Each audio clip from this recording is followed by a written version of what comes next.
ते म्हणजे जमिनीचे रासायनिक गुणधर्म। तर यामध्ये जमिनीचे रासायनिक गुणधर्म जर पाहिले आपण तर तसे रासायनिक गुणधर्म मध्ये अनेक विषय येतात, ज्याच्यामध्ये आम्ल विम्ल निर्देशांक ज्याला म्हणतात, म्हणजे सॉइल पीएच, जमिनीचा पीएच सामू ज्याला म्हणतो आपण, तो आहे। त्यानंतर बफर कॅपॅसिटी, त्यानंतर क्षारता सॅलिनिटी ज्याला म्हणतात, जमिनीची क्षारता हा एक रासायनिक गुणधर्म आहे।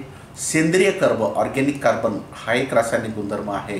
त्यानंतर मातीतील कलिन कण कोलाइड्स, आयन एक्सचेंज कॅपॅसिटी ज्याला आपण म्हणतो, त्यानंतर विद्युत वाहकता इलेक्ट्रिक कंडक्टिव्हिटी, असे अनेक जमिनीचे रासायनिक गुणधर्म असतात। पण त्यामध्ये जे शेतकऱ्यांच्या हितानं किंवा शेतकऱ्यांच्या दृष्टीनं महत्त्वाचे रासायनिक गुणधर्म आहे ते आपण पाहूया। तर त्यामध्ये पहिला रासायनिक गुणधर्म जो आहे तो आम्ल विम्ल निर्देशांक, म्हणजे जमिनीचा पीएच। मंडळी, जमिनीचा सामू आपण जेव्हा माती परीक्षण करतो तेव्हा आपण जमिनीचा पीएच सुद्धा तपासतो, किंवा बरेच वेळेस आपण ऐकतो की acidic soil, alkaline soil, neutral soil किंवा आम्लवर्गीय जमिनी, आम्लधर्मीय जमिनी किंवा विम्लधर्मीय जमिनी। तर नेहमी आपल्या मनात प्रश्न पडत असेल की हे आम्ल विम्ल ॲसिडिक अल्कलाईन काय आहे। तर हे एक जमिनीचा गुणधर्म आहे, ज्याच्यामध्ये तो 0 पासून 14 पर्यंत याचं माप असतं। साधारणतः 7 जे आहे हे उदासीनता असं म्हणतात, म्हणजे न्यूट्रल जमिनी, ज्या ॲसिडिकही नाही अल्कलाईन नाही, ज्या आम्लधर्मीय नाही आणि विम्लधर्मीय नाही, त्याला अल्कलाईन जमीन न्यूट्रल सॉईल म्हणतात, उदासीन जमीन। हा अतिशय महत्त्वाचा विषय, जमीन आम्ल विम्ल की उदासीन आहे हे त्या जमिनीच्या पीएच वरून, सामूवरून आपल्याला समजतं। जसं उदासीन जमीन जे मी तुम्हाला सांगितलं न्यूट्रल सॉईलचे आहे त्या 7 त्याचा आकडा असतो। आम्लधर्मीय 7 पासून तर 0 पर्यंत ह्या ॲसिडिक सॉईल असतात आम्ल जमिनी, आणि 7 पासून 14 पर्यंत ह्या अल्कलाईन सॉईल म्हणजे विम्ल जमिनी आपण असं याला म्हणतो। आता हे जे पीएच आहे, जमिनीचा सामू जो आहे, ते मोजण्याचं काही पद्धती आहे। त्यातली पहिली पद्धत म्हणजे इलेक्ट्रोमेट्रिक मेथड जी आहे, म्हणजे पीएच मीटर जे असतं त्या पीएच मीटरमध्ये आपण जमीन ॲसिडिक आहे की अल्कलाईन आहे ते मोजू शकतो। याच्यामध्ये अचूकता चांगल्या प्रकारे असते आणि मोठ्या प्रमाणात वापरल्या जाणारी ही पद्धत आहे। दुसरी पद्धत म्हणजे लिटमस पेपर पद्धत। लिटमस पेपर आपण सायन्सचे विद्यार्थी असाल तर आपल्याला माहीत आहे, लिटमस पेपर हा ॲसिडिक आणि अल्कलाईन हे ओळखतो, त्याच्या रंगानुसार त्याचे ॲसिडिक किती आहे किंवा अल्कलाईन किती आहे ते ओळखलं जातं। तर ह्या ढोबळ पद्धत झाली लिटमसची, पण जी इलेक्ट्रोमेट्रिक मेथड आहे ही एक अचूक ॲसिडिक किंवा अल्कलाईन जमिनीचा पाहण्यासाठी ही अचूक पद्धत आहे। आता ह्या ज्या जे सामू आहे किंवा जो पीएच आहे, या पीएचचा पिकांची वाढ व जमिनीवर होणारा परिणाम जर आपण पाहिला की ॲसिडिक सॉईल असल्यानंतर काय होते, अल्कलाईन सॉईल असल्यानंतर काय होते, पिकाच्या वाढीवर काय परिणाम होतो, तर त्यातलं पहिलं जर आपण पाहिलं तर मूलद्रव्यांचा पुरवठा व पिकांची उत्पादन, म्हणजे कोणत्या जमिनीमध्ये मूलद्रव्यांचा म्हणजे न्यूट्रिएंट्स जे आहेत त्याचा पुरवठा कसा होतो आणि त्याचं पिकाचे उत्पादनावर त्याचा परिणाम काय होतो। तर जमिनीच्या सामूवरून त्या जमिनी कोणत्या परिस्थितीत तयार झाल्या याची कल्पना येते, म्हणजे त्या पीएच वरून जमिनी कोणत्या प्रकारे तयार झाल्या, कोणत्या परिस्थितीत तयार झाल्या याची आपल्याला कल्पना येते। आणि त्या जमिनी जास्त पावसाळी उष्ण प्रदेशात आम्ल वर्गीय जमिनी तयार होतात, पाऊस जास्त आहे आणि उष्ण प्रदेश असेल तर ॲसिडिक सॉईल्स असतात, आणि कमी पाऊस आणि उष्ण प्रदेशात ह्या साधारणतः अल्कलाईन सॉईल असतात। कमी पाऊस आणि उष्ण प्रदेशात अल्कलाईन सॉईल असतात। आता काही मूलद्रव्ये जे आहेत, काही न्यूट्रिएंट जे आहेत ते विशेष परिस्थितीतच उपलब्ध होतात। बहुतांश मूलद्रव्ये, बहुतांश न्यूट्रिएंट्स जे आहेत हे साधारणतः 6.5 ते 8.5 या रेंजमध्ये बहुतांश अन्नद्रव्य हे पिकांना उपलब्ध होतात। काही पर्टिक्युलर न्यूट्रिएंट्स जे आहेत, काही ठराविक अन्नद्रव्य किंवा आपण त्याला मूलद्रव्य म्हणू, हे विशेष स्थितीतच उपलब्ध होतात। जमिनीच्या पीएच प्रमाणे पिकांचे नियोजन करणे आवश्यक असते। कोणते पिकं कोणत्या जमिनीमध्ये घेतले पाहिजे, तसे सगळेच पिकं जवळपास न्यूट्रल उदासीन जमिनीमध्ये सगळेच पिकं येतात. पण काही विशिष्ट पिकं ॲसिडिक सॉईलमध्ये चांगले येतात, काही विशिष्ट पिकं अल्कलाईन सॉईलमध्ये चांगले येतात. तर त्याच्यानुसार आपण त्याचं नियोजन करणं गरजेचं आहे.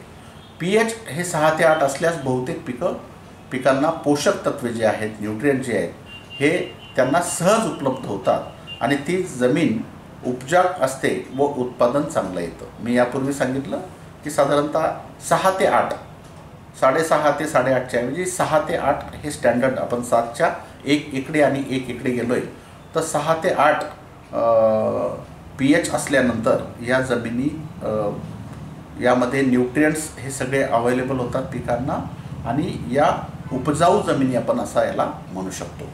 आता या pHचा जमिनीचे फूल आणि पोतवर काय परिणाम होतो, तर जमिनीचे फूल आणि पोत टिकवण्यासाठी जमिनीचा सामू म्हणजे pH हा 6 ते 8 ठेवणं गरजेचं असते. हे महत्त्वाचं असतं. बेसॉल्ट खडकापासून तयार झालेल्या जमिनीचा pH 7 ते 8.5 पर्यंत असतो. बहुतांश जमिनी आपल्या महाराष्ट्रातल्या ज्या आहेत त्या बेसॉल्ट खडकापासून तयार झालेल्या आहे आणि त्याचा pH जो आहे तो साधारणतः 7 ते 8.5 म्हणजे स्लाइटली अल्कलाईन जमिनी ज्याला आपण म्हणतो. या बेसॉल्ट खडकापासून तयार झालेल्या जमिनी 7 ते 8.5 pH त्याचा असतो, म्हणजे स्लाइट अल्कलाईन जमिनी आपण त्याला म्हणू शकतो. परंतु तो 8.5च्या पुढे जर गेला, pH जर 8.5च्या पुढे गेला तर जमिनी चोपण बनतात व फूल बिघडतं. पाण्याचं ड्रेनेज कॅपॅसिटी जी आहे ती कमी होऊन सोडियम क्षाराचे प्रमाण वाढते. जेव्हा 8.5च्या पुढे pH जाईल तेव्हा त्या जमिनीची चोपण बनतात आणि त्या जास्त अल्कलाईन होतात. तिथं कुठलंही पीक घेणं शक्य होत नाही. 8.5च्या वरती गेल्यानंतर पिकं घेण्यासाठी तिथं अडचणी येतात. त्यानंतर खूप जास्त प्रमाणात रासायनिक खताचा वापर झाला तर जमिनी ॲसिडिक बनतात. तिथे सुद्धा आपल्याला अडचण येते, पिकाची उत्पादकता तिथे कमी होते. त्यानंतर या pHचा जीवाणूच्या वाढीवर काय परिणाम होतो, तर उपयुक्त सूक्ष्मजीव जंतूंची वाढ ही सामूवर अवलंबून असते, म्हणजे pHवर अवलंबून असते. जे उपयुक्त सूक्ष्मजीव जंतू आहेत त्याची वाढ जी आहे हे साधारणतः न्यूट्रल म्हणजे 7 पासून तर स्लाइटली अल्कलाईन, मी जे तुम्हाला सांगितलं की 7 ते 8.5 ह्या बहुतांश जमिनी आहे आणि या जमिनीमध्ये 7 ते 8 pH असलेल्या जमिनीमध्ये सूक्ष्मजीवजंतू उपयुक्त सूक्ष्मजीवजंतूंची वाढ इथं चांगल्या प्रकारे होते. आता या pHचा खतांच्या कार्यक्षमतेवर वापर हे अत्यंत आपल्यासाठी महत्त्वाची गोष्ट आहे. कोणते खतं कोणत्या जमिनीमध्ये वापरायला पाहिजे, कोणते खतं कोणत्या जमिनीत वापरायला नको हे याच्यावरून आपल्याला समजतं. तर आम्ल जमिनीत म्हणजे ॲसिडिक जमिनीत सुपर फॉस्फेटमधील स्फुरदाची उपलब्धता कमी होते. जे ॲसिडिक सॉईल आहे ज्याचा pH 7पेक्षा कमी असेल तिथं तुम्ही सुपर फॉस्फेट जर वापरलं, सिंगल सुपर फॉस्फेट, तर त्यातला जो फॉस्फरस आहे त्याची अवेलेबिलिटी जी आहे, उपलब्धता जी आहे ती ॲसिडिक सॉईलमध्ये कमी होते. त्यामुळे जे ॲसिडिक सॉईल आहे तिथं सिंगल सुपर फॉस्फेट न वापरता मग तुम्ही तिथे डायअमोनियम फॉस्फेट म्हणजे DAP आहे किंवा इतर जे ग्रेड आहेत 10-26-26 आहे, 12-32-16 आहे, 14-35-14 आहे, असे खतं जे आहेत हे आपण ॲसिडिक सॉईलमध्ये वापरण्याला प्राधान्य दिलं पाहिजे. त्यानंतर अल्कलाईन जमिनी ज्या आहेत व चुनखडीयुक्त जमिनीमध्ये फॉस्फरस, पोटॅश आणि इतर सूक्ष्म अन्नद्रव्यांची उपलब्धता कमी असते. मी नेहमी सांगतो ज्या चुनखडीयुक्त जमिनी आहे किंवा ज्या अल्कलाईन जमिनी आहे, विम्लधर्मीय जमिनी ज्या आहेत त्यामध्ये फॉस्फरसही कमी आहे, पोटॅशही कमी आहे, फेरस आणि झिंक हे सुद्धा 2 सूक्ष्म अन्नद्रव्येसुद्धा या जमिनीमध्ये कमी असतात. चुनखडी जमिनीमध्ये फेरस आणि झिंक तर निश्चितच कमी असतो आणि तिथं फॉस्फरस आणि पोटॅशसुद्धा कमी असतो. तिथे अशा जमिनीमध्ये अल्कलाईन सॉईल्समध्ये जे आहे तिथे आपल्याला फॉस्फरस, पोटॅश आणि झिंक फेरस, त्यातल्या त्यात झिंक फेरसचा वापर जास्त प्रमाणात इथे करावा लागतो.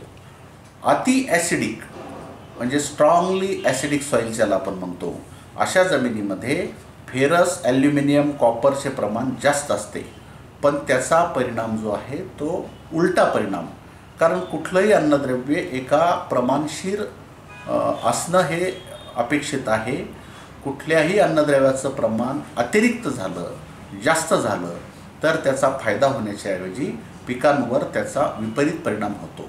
त्यामुळं स्ट्रॉंगली ॲसिडिक सॉईल्समध्ये जरी ॲल्युमिनियम, फेरस, कॉपर हे जास्त असलं तर त्याचा पिकास उपयोग होण्याऐवजी अपाय जास्त होतो. तर जमिनीच्या pH नुसार आपल्याला खताचं कार्यक्षम वापर जे आहे ते आपण पाहिलं आहे. त्यानंतर पिकावरील रोग. आता जमिनीच्या pH नुसार काही पिकांवर रोगसुद्धा तिथे जास्त प्रमाणात येतात. जसं जास्त ॲसिडिक जमिनीमध्ये केळीचा पनामा रोग येतो. ॲसिडिक सॉईल जर जास्त असेल तर पनामा रोग. आता आपण जर मध्य प्रदेशमधल्या काही भागामध्ये गेलात तिथं केळी वर्षानुवर्ष घेतात. खताचा वापरसुद्धा खूप मोठ्या प्रमाणात आहे आणि त्या ॲसिडिक सॉईल झाल्या आहेत आणि तिथं पनामा रोग. आता बऱ्याच जमिनीमध्ये केळी परत घेऊ शकत नाही एवढं तिथे ॲसिडिक सॉईल झाले आहेत आणि कारण पनामा रोग तिथं खूप जास्त येतो. ॲसिडिक सॉईलमध्ये पनामा रोग जास्त येतो. जास्त अल्कलाईन सॉईल जर असेल तर तिथं ऊसाचा केवडा रोग जो असतो ऊसामध्ये, अल्कलाईन सॉईलमध्ये केवडा रोगाचं प्रमाण वाढतं. त्यानंतर बटाट्याचा बांगडी रोग जो आहे तो सुद्धा अल्कलाईन सॉईलमध्ये जास्त प्रमाणात होतो. असे वेगवेगळे रोग जे आहेत हे तुमच्या pHवर, जमिनीच्या pHवर रोगसुद्धा अवलंबून आहेत. तर हे झालं जमिनीचा pH म्हणजे सामू. त्यानंतर आघात प्रतिबंधक क्षमता, ज्याला बफर कॅपॅसिटी असं इंग्रजीमध्ये म्हणतात, हे साधारणतः मृदा म्हणजे जमीन जी आहे, मृदा विद्रावतील जमिनीच्या सामूचे मूल्य बदलण्यास प्रतिकार करण्याच्या क्षमतेला बफर कॅपॅसिटी म्हणतात. जेव्हा आपल्याला ॲसिडिक सॉईलचं रूपांतर न्यूट्रलमध्ये करायचं आहे किंवा न्यूट्रल सॉईलचं आपलं अल्कलाईन सॉईलचं रूपांतर न्यूट्रलमध्ये करायचं आहे, हळूहळू त्याला जेव्हा आपण करतो तर त्याला जे रेजिस्टन्स तयार होतं तर त्याला ज्या गोष्टींमुळे रेजिस्टन्स तयार होतं त्याला आपण बफर कॅपॅसिटी असं म्हणू शकतो. तर यामध्ये ज्या ॲसिडिक सॉईल्स आहेत, ज्या आपण आम्लधर्मीय जमिनी ज्या आहेत त्याच्यामध्ये चुना टाकून त्याचा सामू आपण वाढवू शकतो, म्हणजे न्यूट्रलकडे हळूहळू त्याला नेऊ शकतो. ज्या अल्कलाईन सॉईल आहे त्यामध्ये आपण जिप्समचा वापर करू शकतो आणि हिरवळीचा खताचा. तसं पाहिलं तर ॲसिडिक असो किंवा अल्कलाईन असो, हिरवळीच्या खतांचा वापर किंवा सेंद्रिय खतांचा भरपूर वापर केल्यास त्या जमिनी न्यूट्रलकडे, उदासीनतेकडे जाऊ शकतात. अल्कलाईन सॉईलमध्ये जिप्सम वापरू शकतो आणि ॲसिडिक सॉईलमध्ये चुना वापरून आपण त्याला pH त्याचा मेंटेन करू शकतो. आता ह्या दोन गोष्टी झाल्या. त्यानंतर तिसरी रासायनिक गुणधर्म जर आपण जमिनीचा पाहिला तर तो आहे जमिनीची क्षारता, सलायनिटी. क्षारयुक्त जमिनी, क्षारफळ जमिनी आपण जे म्हणतो. मूळ खडक जो आहे, जसं महाराष्ट्रातल्या बहुतांश जमिनी बेसाल्ट रॉकपासून बनलेल्या आहे, तर तो रॉक जो आहे, बेसाल्ट खडक जो आहे, त्याच्यावर ज्या खनिज घटकांवर रासायनिक क्रिया झाल्यामुळं होऊन त्या क्षारांची उत्पत्ती होते. आता बघा, जमिनीची निर्मिती होताना मूळ खडकामध्ये खनिज घटकांवर रासायनिक क्रिया होऊन क्षारांची उत्पत्ती होते. यात पहिला टप्पा जो आहे हा सोडियम आणि पोटॅशियम बाहेर पडतो. पहिल्या टप्प्यामध्ये ह्या क्षारांची उत्पत्ती झाल्यानंतर सोडियम आणि पोटॅश हा बाहेर पडतो. त्यानंतर कॅल्शियम, मॅग्नेशियमचे विघटन होऊन बाहेर पडतात. सोडियम आणि पोटॅश नंतर कॅल्शियम आणि मॅग्नेशियमचे विघटन होऊन नंतर ते बाहेर पडतात. जमिनीतील कॅल्शियम सल्फेट, क्षारयुक्त जमिनी कशा होतात बघा, कॅल्शियम सल्फेट, कार्बोनेट, बायकार्बोनेट हे क्षार पाण्यात अत्यल्प प्रमाणात विरघळतात. जे क्षार आहे त्याच्यामधले कोणते क्षार, कॅल्शियम सल्फेट, कार्बोनेट्स आणि बायकार्बोनेट्स हे जमिनीमध्ये, पाण्यामध्ये अत्यंत कमी प्रमाणात विरघळतात आणि या जमिनीत या क्षारांचे प्रमाण विशिष्ट मर्यादेच्या पुढे गेलं म्हणजे तेव्हा जमिनी या क्षारयुक्त होतात आणि अशा जमिनीमध्ये उत्पादन क्षमता घटते. क्षारांचं प्रमाण वाढलं, एका विशिष्ट मर्यादेच्या पुढे हे क्षार जर गेले तर मग तिथं जमिनीची उत्पादकता कमी होते आणि क्षारयुक्त जमिनी होतात. त्यानंतर रासायनिक गुणधर्मामध्ये अत्यंत महत्त्वाचं म्हणजे सेंद्रिय कर्ब, ऑर्गॅनिक कार्बन ज्याला आपण म्हणतो. मातीमध्ये जे काही पदार्थ आहे या घटकांमध्ये सेंद्रिय पदार्थ हा महत्त्वाचा घन घटक असल्यामुळं आणि अंदाजे जवळपास 5% आकारमान अशा पदार्थांना व्यापलेलं आहे. पीक उत्पादनामुळे पिकांची मुळे, पालापाचोळा, वापरलेली सेंद्रिय खते, जीवांचे अवशेष या सगळ्या आणि इतर बाबींपासून सेंद्रिय कर्ब बनतो. ऑर्गॅनिक कार्बन कसा बनतो, आपण जे सेंद्रिय खतं वापरतो जे पिकाचा पालापाचोळा आहे, पिकाचे अवशेष आहेत, त्यानंतर गवत उपटून टाकून तिथे कुजू दिलं आहे आपण, ज्या कुजणाऱ्या गोष्टी आहेत, ज्या सडणाऱ्या गोष्टी आहेत, त्या जमिनीमध्ये त्याचा वापर केल्यामुळं तिथला ऑर्गॅनिक कार्बन जो आहे, सेंद्रिय कार्बन जो आहे तो वाढतो. सेंद्रिय खतं म्हणा, शेणखत म्हणा, हिरवळीचे खतं, जे कुजतं ते जमिनीमध्ये जेवढं जास्त तेवढा जमिनीचा ऑर्गॅनिक कार्बन जास्त. हे सरळ सरळ गणित आहे. आता मी तुम्हाला काल सांगितलं की साधारणतः 0.5% कमी ऑर्गॅनिक कार्बन असलेली जमीन, आपण जर सॉईल ॲनालिसिस केलं तर त्यात सगळ्यात पहिला मुद्दा येतो ऑर्गॅनिक कार्बन पर्सेंट. तर 0.5 म्हणजे 0.5% कमी जर ऑर्गॅनिक कार्बन असेल तर या जमिनी कमी ऑर्गॅनिक कार्बन असलेल्या किंवा पीक घेण्यास उत्तम म्हणू शकत नाही किंवा पीक घेण्यास अयोग्यही म्हणायला हरकत नाही. ज्या जमिनीमध्ये 0.5 ते 1% ऑर्गॅनिक कार्बन आहे त्या मध्यम जमिनी आपण अशा म्हणू शकतो. आणि 1%पेक्षा जास्त ऑर्गॅनिक कार्बन असलेल्या जमिनी ह्या चांगल्या जमिनी असं संबोधन करायला हरकत नाही. त्यानंतर विद्युत वाहकता. आपल्या सॉईल ॲनालिसिस केल्यानंतर आपल्याला अजून त्यामध्ये एक घटक येतो विद्युत वाहकता किंवा इलेक्ट्रिक कंडक्टिव्हिटी. म्हणजे विद्युत वाहकता म्हणजे काय आहे, इलेक्ट्रिक कंडक्टिव्हिटी सॉईलची काय असते. बऱ्याच शेतकऱ्यांना किंवा बऱ्याच कृषी मध्ये काम करणाऱ्या लोकांनासुद्धा याबद्दल थोडंसं अनभिन्न आहेत, माहिती नाही. तर विद्युत वाहकता ह्या गुणधर्मामुळे जमिनीतील विद्राव्य क्षारांचे प्रमाण समजते. जमिनीमध्ये जे विद्राव्य क्षार आहे ते किती प्रमाणात आहे याचं प्रमाण समजण्यासाठी विद्युत वाहकता याचा आपण वापर करू शकतो. विद्युत वाहकता डेसिसायमन प्रति मीटरमध्ये मोजतात. जे इलेक्ट्रिक कंडक्टिव्हिटी आहे ती डेसिसायमन प्रति मीटर, एका मीटरमध्ये किती डेसिसायमन आहे असं मोजतात. मी त्याला थोडक्यातच तुम्हाला सांगतो किती विद्युत वाहकता असली म्हणजे काय होतं. साधारणतः 1%पेक्षा कमी विद्युत वाहकता असेल तर अशा जमिनी या सर्वच पिकांच्या वाढीसाठी आणि उपयुक्त जमिनी अशा आपण म्हणू शकतो. 1 ते 2 जर असेल विद्युत वाहकता प्रति मीटर तर बियाण्याची उगवण शक्तीवर इथं परिणाम होऊ शकतो. बघा, बियाण्याचे उगवण जेव्हा होते तेव्हा इलेक्ट्रिक कंडक्टिव्हिटी जी आहे ती 1 ते 2च्या मध्ये असेल तर तिथं बियाण्याच्या उगवण शक्तीवर परिणाम होऊ शकतो. 2 ते 3 इलेक्ट्रिक कंडक्टिव्हिटी जिथे असेल, बियाणं समजा उगवलंही पण तरीसुद्धा कडधान्य पिकं जे आहेत त्यांना अपाय तिथं होऊ शकतो. आणि 3च्या वर जर असेल तर बहुतेक पिकांच्या वाढीसाठी अपायकारक आहे.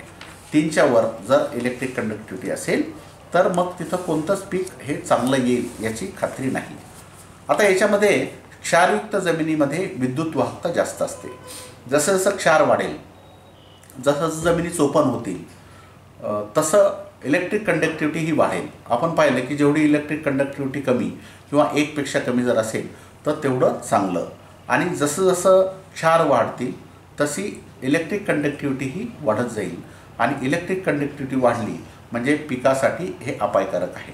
त्यामुळं क्षारांचं प्रमाण जर आपल्याला कमी करायचं असेल तर जमिनीमध्ये आपल्याला काय करावं लागेल, निचरा व्यवस्थापन. निचरा व्यवस्थापन हे अत्यंत महत्त्वाचं आहे. जिथे इलेक्ट्रिक कंडक्टिव्हिटी वाढलेली आहे, चोपण जमिनी झालेल्या आहेत, क्षार जास्त जमलेले आहेत, अशा ठिकाणी पाण्याचं निचऱ्याचं व्यवस्थापन हे अत्यंत महत्त्वाचं आहे.